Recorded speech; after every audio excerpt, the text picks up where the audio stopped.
Hello, and we're going to take the opportunity in this video to circle back to synthetic division and boost up the difficulty level, not just arbitrarily, but because the problems we're going to move forward into will require doing some ugly synthetic divisions. Okay? So, if you notice here, we're going to do x cubed plus 2x squared plus 16x plus 32 over x plus 4i.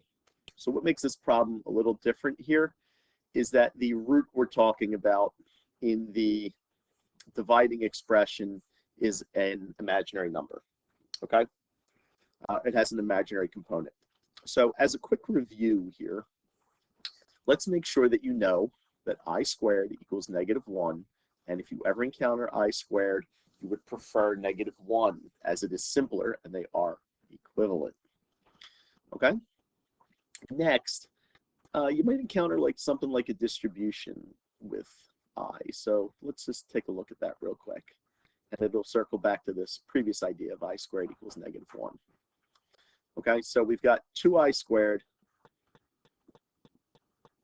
plus 2I when we distribute, which gives me -2 plus 2I. And that would be something you would need to know how to compute. Okay, so we're going to do synthetic division now on this expression, and you should be pretty well versed on the fact that you have to determine the root, and the root here is -4i in the denominator. Okay, so when I go to set up my coefficients now, I'm going to spread them out a little more than I usually do, and that's because you will encounter some ugly multiplications when you do add down and bounce multiply. So you're going to need some space, maybe about 3/4 wide of your page, standard note paper that you'll be doing.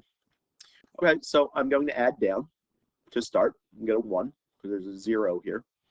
And then I'm going to bounce multiply and get -4i, pretty straightforward.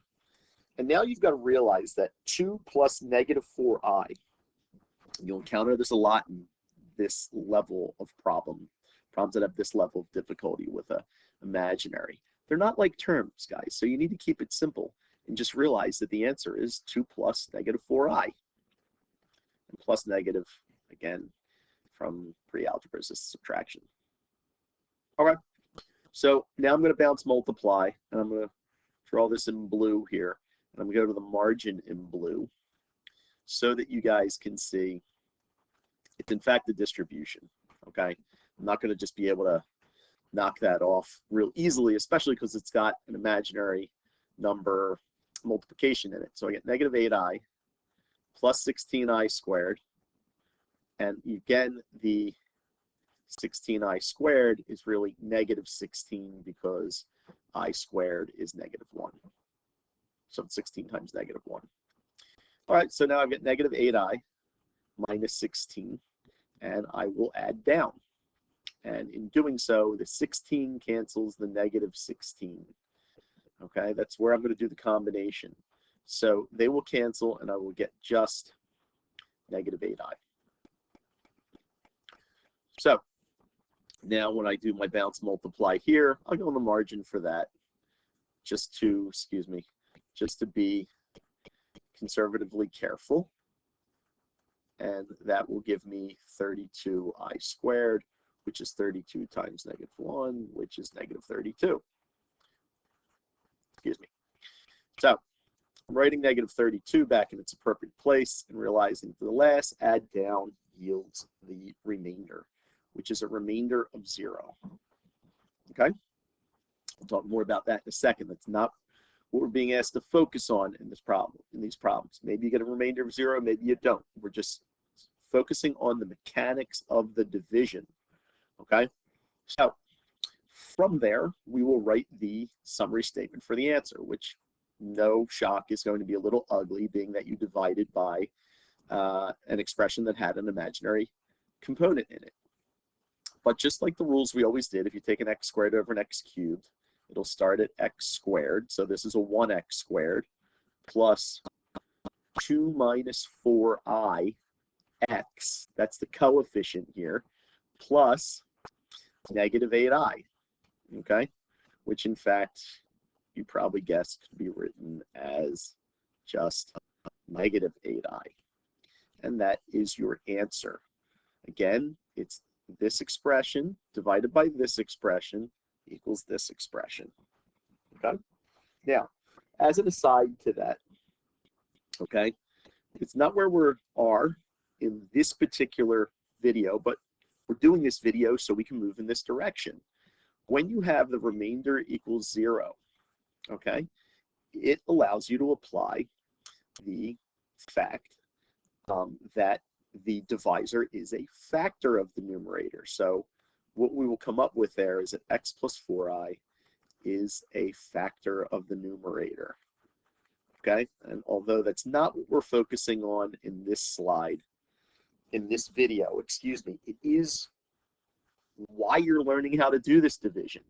And we've done that fact already for simpler divisions. So again, we circled back to synthetic division to do some harder synthetic divisions so we can move forward to where we can apply those more complex divisions with this fact that we are learning currently in class. Okay, so let's go do another one. And excuse me, here we're going to do x cubed minus 7x squared plus 17x minus 15, all divided by x minus a quantity 2 plus I. Okay, so again, we imagine what is this value here for x? And it is in fact 2 plus I. That will be the root of that denominator expression.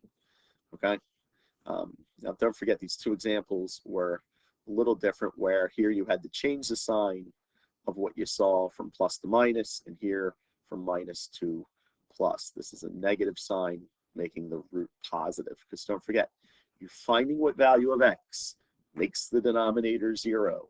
Okay, it's very visual, but when you just go to do it, but the theory behind it is a little more mechanical.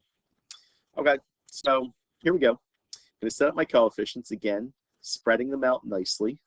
1, negative 7, 1, negative 7, 17, negative 15, okay? And again, if you have any missing terms in your basic polynomial form, you would have to put placeholder zeros in. That rule is always at work. Okay, so again, basic synthetic division is bounce, add down and bounce multiply. So I'm going to add down, bounce multiply here. I don't have to really go to the margin because I'm just multiplying by 1. Okay, now when I add down again, we are being conscientious of just adding the like terms and pulling down the rest. So that is going to give me negative 5 plus I when I add the negative 7 plus 2 plus I. Now, that multiplication deserves some margin work. So it's going to be an actual FOIL problem. Ooh, a little bit ugly, but not beyond our abilities. So foiling out, we get negative 10 plus 2i minus 5i plus I squared, which is really negative 1, which gives us 2 minus 5i here is negative 3i, and negative 10 minus 1 is negative 11. And I'll put that back in its appropriate place. Okay? So, while adding down there, we're just, again, going to focus on the parts that are like terms. And we're going to get negative 3i plus 6. And then we're going to do our bounce multiply and do 2 plus I times negative 3i plus 6. And we're going to get negative 6i plus 12 minus 3i squared plus 6i. Well, conveniently, our 6i will cancel our negative 6i, and this is going to be 12 minus 3 times negative 1, which is 12 plus 3, which is 15, which is great here because it'll just cancel in the add down and create a 0. You probably are processing in your mind what that means, which is good because that is where we're going in this lesson in the long term. But in the short term, we're just asked to write the answer for this division. Again, x cubed over x yields an x squared, which is a 1x squared, right?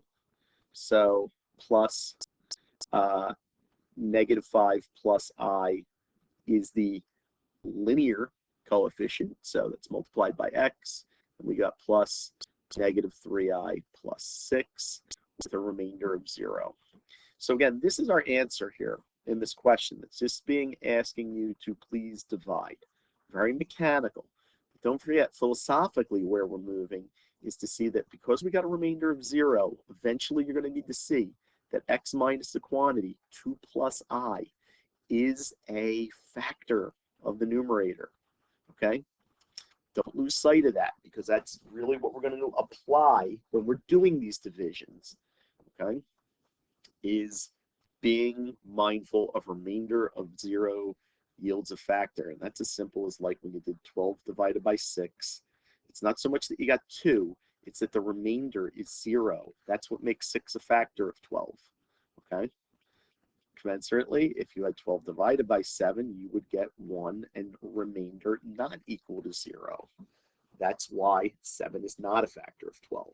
Those 5th grade ideas are still lurking behind all of this that we're doing in this pretty abstract practice in pre-calculus. Okay, as always, follow whatever instructions were on Google Classroom. It probably told you to take notes, so hopefully you did that and you're uploading them if that is required. Bye-bye.